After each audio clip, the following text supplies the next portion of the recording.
Yes. तो सुमित, बहुत ही बढ़िया लगा सारी बातें करके। नाउ मैजिक क्वेश्चन के आपको बहुत सारे रिवार्ड मिले हैं इस बिजनेस से, सबको मिलते हैं जब इतना बिजनेस करता है, इतनी अचीवमेंट होती है। तो आपके सबसे ज्यादा चेरिश्ड रिवार्ड कौन से रहे हैं एमवे बिजनेस के, जो आपको बहुत पसंद है, दिल के करीब है?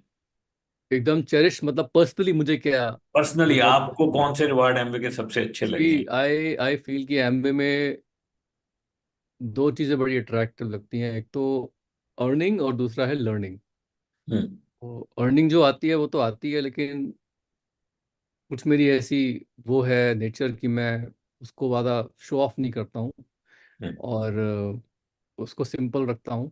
हालांकि we have enjoyed earning, we have built assets, we have enjoyed all the luxury goods जो भी आते हैं, लेकिन हमारी टीम में कभी किसी को पता नहीं लगता है कि मेरी नई लग्जरी कार आई है, मैं उसको मतलब it is something personal to me. मैं ऐसा नहीं कहता हूँ कि मतलब यही करना चाहिए, बट वो नेचर के ऊपर होता है, तो हमने कभी उस चीज़ों को भी ज़्यादा लोगों को दिखाया दिखाया नहीं उस पर।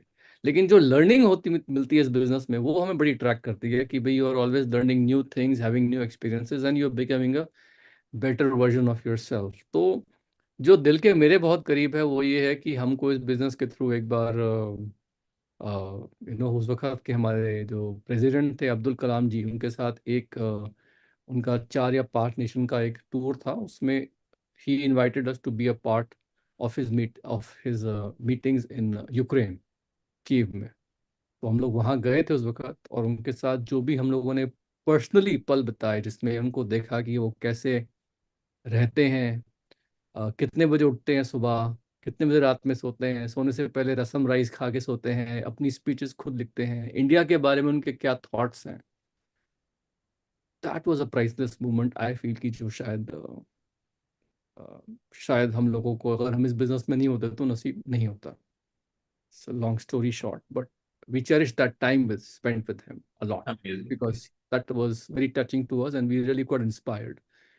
Then when after we had qualified EDC, so I remembered कि उस वक्त Doug DeVos इंडिया में आए थे, and he was speaking in several places and we were one of the speakers. तो ऐसी बातचीत में उस वक्त उन्होंने हमें इनवाइट किया कि मैं आपको जो आपके डेस्टिनेशंस है ना, उसमें मैं फ्लाई कर रहा हूँ अपने प्राइवेट जेट में, तो यू कम विद मी। तो हम्म। उन्होंने ऐसे हमारा टिकट लिया जो हमारा ऑलरेडी था, बोर्डिंग पास, और ऐसे फाड़ दिया था उस वक्त ऐसे हो। करके। रिफंड तो छोड़ो, फाड़ दिया हाथ से। अच्छा। सो तानिया, हम तो ऐसे हो गए थे उस वक्त, जैसे like a small kid in the candy shop. तो हम्म।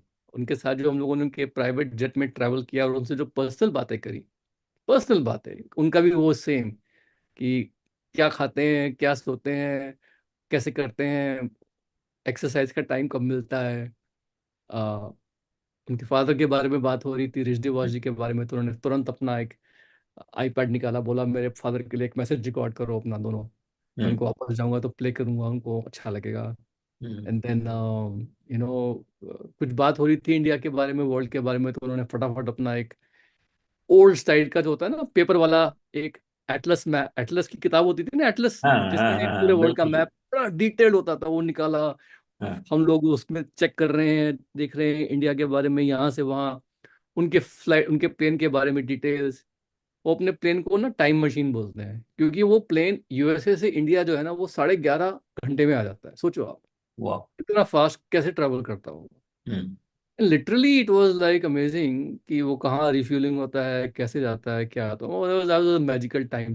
बिजनेस के बारे में कोई बातचीत नहीं, सब इधर उधर की बातें। Hmm. That was also I feel कि very inspiring when we got to know him personally, and उनका दिल इस बिजनेस में क्यों है as a company. I would say that was probably for me the most rewarding moment.